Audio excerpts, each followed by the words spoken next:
नमस्कार दोस्तों, मेरा YouTube चैनल में आपका स्वागत है। मेरा नाम रामचंद्रा है। दोस्तों, हम पिछले एपिसोड से subject, verb, indirect object, direct object, ये तीनों मिला के, ये चार चीज को मिला के एक सेंटेंस फॉर्मेशन को हम सीख रहे थे। इस एपिसोड में भी हम उसी को ही सीखने वाले हैं। दोस्तों, अब तक मेरे चैनल को आपने सब्सक्राइब नहीं किया तो प्लीज सब्सक्राइब करके बाजू में जो बेल बटन है उसको दबाएंगे तो मेरे चैनल का नए अपडेट्स आपको मिलते रहेंगे। दोस्तों, आज की एपिसोड में हम जो सीखने वाला टॉपिक है subject plus verb plus indirect object plus direct object. ये चार चीज को मिला के जो सेंटेंस फॉर्मेशन होती है उसके बारे में हम सीखने वाला है इस एपिसोड में। जैसे कि सब्जेक्ट मतलब क्या होता है। सब्जेक्ट मतलब किसी पर्सन को रेफर करेगा, या तो कोई आदमी को रेफर करेगा, कोई लड़की को, या तो कोई औरत को रेफर करेगा, ये सब्जेक्ट होती है। वर्ब क्या होता है, वो क्या करने वाला है, क्या कर रहा है, एक्शन। वर्ब मतलब एक्शन होता है। इनडायरेक्ट ऑब्जेक्ट मतलब, डायरेक्ट ऑब्जेक्ट मतलब व्हाट, क्या दिया था उसने, क्या देने वाला है, क्या करने वाला है, वो होता है डायरेक्ट ऑब्जेक्ट। और इनडायरेक्ट ऑब्जेक्ट मतलब क्या होता है, इनडायरेक्ट ऑब्जेक्ट मतलब किसको देने वाला है, किसको देने वाला है, क्यों देने वाला है, ये होता है इनडायरेक्ट ऑब्जेक्ट। एग्जाम्पल एक देख लेते हैं। I gave him a papers. I gave him a papers. I मतलब इसमें हो गया सब्जेक्ट। गेव मतलब क्या हो गया, वो दे रहा है, पेपर्स दे रहा है। गेव मतलब वर्ब हो गया। हिम किसको, किसको दे रहा है, हिम उसको दे रहा है, him indirect object.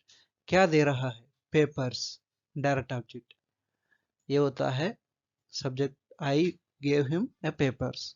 Subject I मतलब इसमें हो गया सब्जेक्ट, गेव मतलब हो गया वर्ब, हिम मतलब हो गया indirect object, and A papers ये हो गया डायरेक्ट ऑब्जेक्ट। ओके दोस्तों। ओके दोस्तों, हम इसमें हम थोड़ा सेंटेंस को हम सीख लेते हैं। जैसे कि एग्जाम्पल देखते हैं कि they want us to read a book.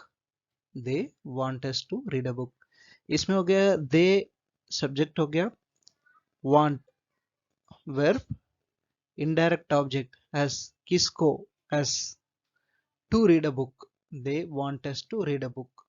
इसको तमिल में हम ऐसा बताएंगे अवरगल। दे मतलब अवरगल, want, they want us to read a book, அவர்கள் எங்களை புக் வாசிக்க சொன்னாங்க, அவர்கள் तो அவங்க, எங்களை, अस मतलब எங்களை, अस मतलब எங்களை, புக் வாசிக்க சொன்னாங்க, ரீட், ரீड मतलब வாசிக்க சொன்னாங்க। they want us to read a book मतलब அவர்கள் எங்களை बुक वासिக்க சொன்னாங்க। इस तरह की हिंदी में उन लोग बुक पढ़ने के लिए कहा है, उन लोग बुक पढ़ने के लिए कहा है। उन लोग मतलब दे, बुक क्या पढ़ने के लिए कहा है, बुक पढ़ने के लिए कहा है। बुक पढ़ने के लिए मतलब रीड अ बुक, कहा है, उन लोग बुक पढ़ने के लिए कहा है। तीनों लैंग्वेज में एक बार हम देख लेते हैं। They want us to read a book, इसे तमिल में हम इसको ऐसा बोलते हैं कि அவர்கள் எங்களை बुक वासिக்க சொன்னாங்க। हिंदी में वैसा हम कहते हैं कि उन लोग बुक पढ़ने के लिए कहा है। ओके दोस्तों। और नेक्स्ट एग्जाम्पल को हम देखते हैं। दे asked me to confirm। They asked me to confirm। दे मतलब इसमें क्या हो गया, अवंग। दे मतलब उन लोग कंफर्म करने के लिए कहा है। दे मतलब அவங்க ask சொன்னாங்க, मी என்ன क्या करने के लिए कहा है, कंफर्म। इसमें दे हो गया सब्जेक्ट, क्या कहा है, कुछ कोई चीज पूछा है, asked।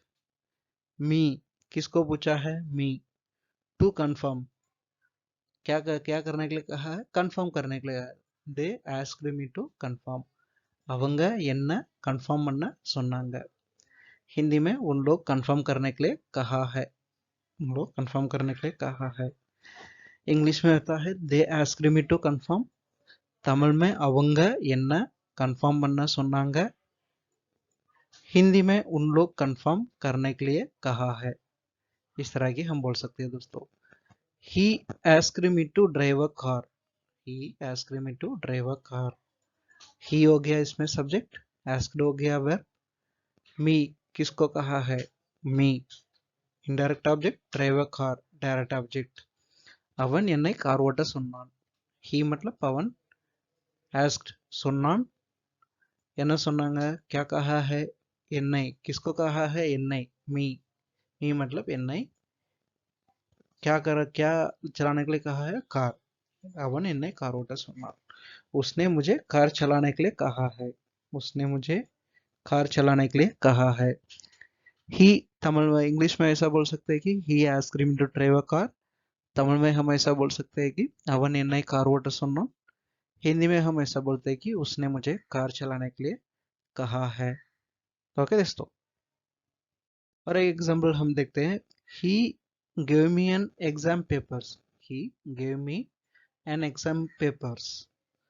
ही मतलब इसमें हो गया सब्जेक्ट, क्या कहा है, गेव दिया है कोई चीज, गेव वर्ब, मी किसको दिया है, मी मुझे, मी एन एग्जाम पेपर्स ये हो गया डायरेक्ट ऑब्जेक्ट. इनडायरेक्ट ऑब्जेक्ट इसमें क्या है, मी, डायरेक्ट ऑब्जेक्ट इसमें क्या है, an exam papers. He give me an exam papers. Tamil में इसको हम ऐसा कहेंगे कि அவன் எனக்கு एग्जाम पेपर्स கொடுத்தான். அவன் எனக்கு एग्जाम पेपर्स கொடுத்தான். हिंदी में उसने मेरे को एग्जाम पेपर्स दिए थे, उसने मेरे को एग्जाम पेपर्स दिए थे. ये तीनों लैंग्वेज में हम एक बार देख लेते हैं. He gave me an exam papers. Tamil में हम ऐसा कह सकते हैं कि அவன் எனக்கு एग्जाम पेपर्स கொடுத்தான். हिंदी में हम ऐसा बोल सकते हैं कि उसने मेरे को एग्जाम पेपर्स दिए थे. ओके दोस्तों, नेक्स्ट एग्जाम्पल को हम देखते हैं. He gave me an apple. He gave me an apple. He हो गया सब्जेक्ट, इसमें वर्ब क्या है, गेव दिया है. मी किसको दिया है, ये हो गया इनडायरेक्ट ऑब्जेक्ट. मी इसमें हम ऐसा बोल सकते हैं कि इनडायरेक्ट ऑब्जेक्ट. क्या दिया है, एन एप्पल, एप्पल दिया है, direct object. he gave me an apple. அவன் எனக்கு ஆப்பிள் கொடுத்தான். தமிழ் में हम ऐसा कह सकते हैं कि அவன் எனக்கு एप्पल கொடுத்தான். उसने मेरे को एप्पल दिए थे. हिंदी में हम ऐसा कह सकते हैं कि उसने मेरे को एप्पल दिए थे. तीनों लैंग्वेज में हम एक बार देख लेते हैं. he gave me an apple. Tamil में हम ऐसा बोल सकते हैं कि அவன் எனக்கு एप्पल கொடுத்தான். அவன் எனக்கு एप्पल கொடுத்தான். ऐसा हम हिंदी में ऐसा बोल सकते हैं, उसने मेरे को एप्पल दिए थे. ओके दोस्तों, देन नेक्स्ट एग्जांपल को हम देखते हैं. He asked me a question. He asked me a question. He इसमें हो गया सब्जेक्ट, आस्क्ड क्या कुछ कोई चीज पूछा है, ये हो गया वर्ब. मी किसको पूछा है, मी मुझे, इनडायरेक्ट ऑब्जेक्ट. क्या पूछा है, क्वेश्चन, ये हो गया direct object. he asked me a question. அவன் என்கிட்ட क्वेश्चन கேட்டான். தமிழ் में हम ऐसा कहेंगे அவன் என்கிட்ட क्वेश्चन கேட்டான். उसने मुझे सवाल पूछ रहे थे. उसने मुझे मुझसे सवाल पूछ रहे थे. அவன் என்கிட்ட क्वेश्चन கேட்டான். तीनों लैंग्वेज में हम एक बार देख लेते हैं. he asked me a question. English में हम ऐसा कहेंगे कि he asked me a question. उसने मुझसे सवाल पूछ रहे थे.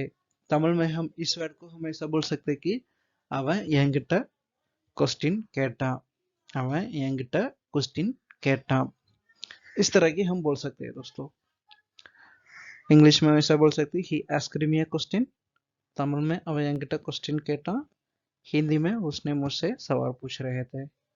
he gave me an exam papers मतलब அவன் எனக்கு एग्जाम पेपर्स கொடுத்தான். तमिल में, हिंदी में हम ऐसा बोल सकते हैं, उसने मेरे को एग्जाम पेपर्स दिए थे. तमिल में அவன் எனக்கு एग्जाम पेपर्स கொடுத்தான். he gave me an exam papers. उसने मेरे को एप्पल दिए थे. அவன் எனக்கு एप्पल கொடுத்தான். he gave me an apple. उसने मुझसे सवाल पूछ रहे थे. அவன் என்கிட்ட क्वेश्चन கேட்டான். he asked me a question. इस तरह की हम बोल सकते हैं दोस्तों. दोस्तों मुझे भरोसा है कि जो सिंपल सी वेडिंग्स हम जो सीख रहे थे आपको अच्छी तरह से समझ में आया होगा. दोस्तों आने वाले एपिसोड में हम इस तरह की सिंपल सी सेंटेंस फॉर्मेशन को हम सीखते हुए जाएंगे.